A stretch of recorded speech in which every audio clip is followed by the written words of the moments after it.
What's up, YouTube? Hudson here, day 21 of Monk Mode. I'm chilling with my brother here.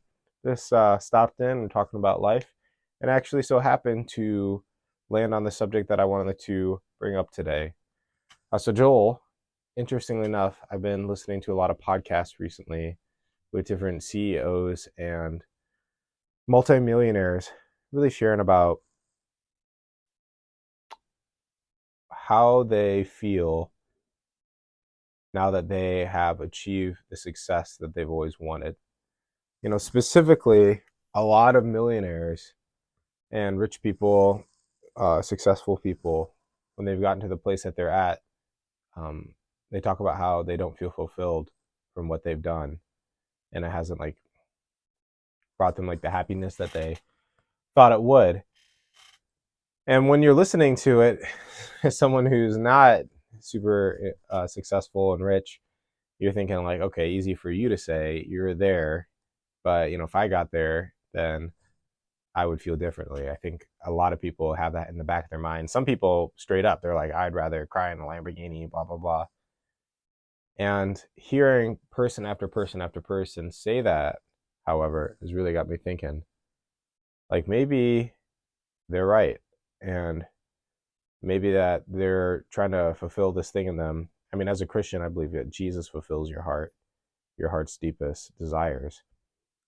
But I think that there is something there for everyone, that there has to be a deeper purpose beyond just having some sense of success or fame or money.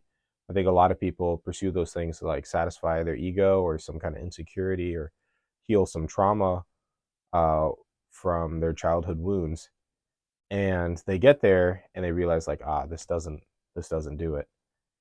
Um, I think it's a lot harder to kill that desire than to achieve that thing.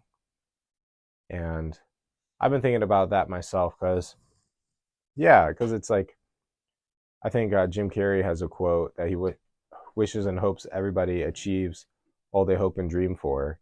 That way they can realize how unfulfilling it is. Um, yeah, but that's just something. What were we talking about exactly? Yeah, we were talking about money and being fulfilled with wealth and whatnot.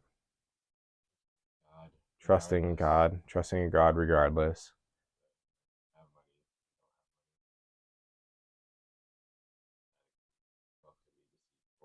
Wealth can be deceitful.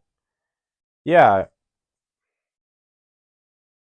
it just has really challenged my thoughts because I think I've been listening to so many podcasts recently that it's been person after person after person after person, from CEOs to businessmen to entrepreneurs to influencers to actors, just like person after person talking about how the success doesn't fulfill them and the money doesn't. It's a moving target.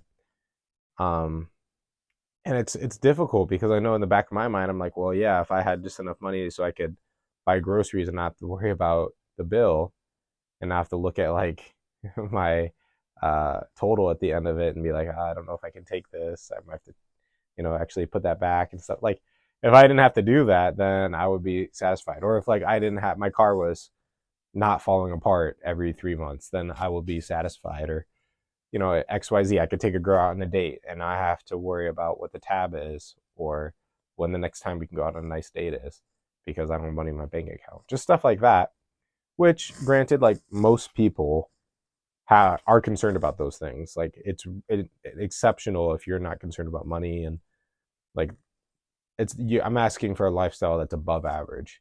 But at the same time, I think to myself, would I get to that point of success and then all of a sudden the target moves to, if I had a bigger house or if this or if that, then I'd be fulfilled? Or is that like a legitimate um, target or aim for me to shoot for? And then once I get there, then there will be some sense of fulfillment.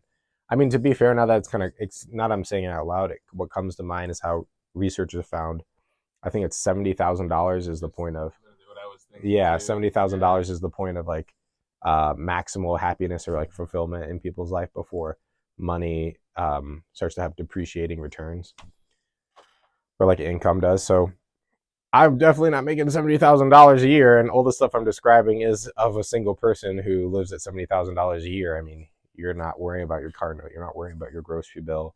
You're basically all your stuff at the bottom of the Maslow's hierarchy of needs is covered. So once I get to that point, maybe then it'll be like, oh, okay, I bet that income actually does satisfy all these things that I desire and that like look like success for me. I don't have to be a millionaire in order for me to get there. So to be fair, I think that's something to consider. Um, but it's also important for me to be really honest with myself because I am human. And the fallacy that most of us live out in one way or the other is I'm unique. I'm not like those other people. This doesn't apply to me. Like we do that in so many areas of our life. So I have to be mindful of like, oh, well, those CEOs, those rich people, blah, blah, blah, blah, blah, their background, their history, their story, it's not me. I'm different. I don't know about that. Maybe as I continue to grow in my income and my wealth, that target will move just like them. It probably will, in fact. So I got to be honest with myself about that and be mindful of that as well. So just kind of some verbal processing, some thoughts. If you're a young man out there trying to make it and you're watching these videos, well, you're probably not making more than $70,000 a year. Otherwise, there's not really not much going on or a bunch of value here for you.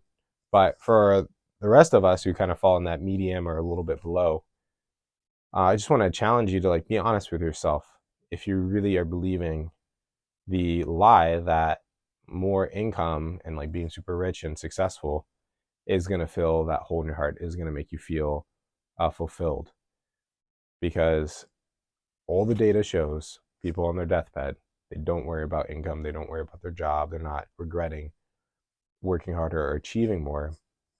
If they could redo things, it would be being less critical on themselves. It would be being in the moment more. It would be, and a lot of data has shown this, relationships, spending more time with their family or sustaining friendships. Like those are the things that matter. So I challenge you as I challenge myself, try to keep those things at the forefront of your focus on your self-improvement journey and continue to gain wealth and income and level up. But just remember what's most important. That's all I got for you guys today.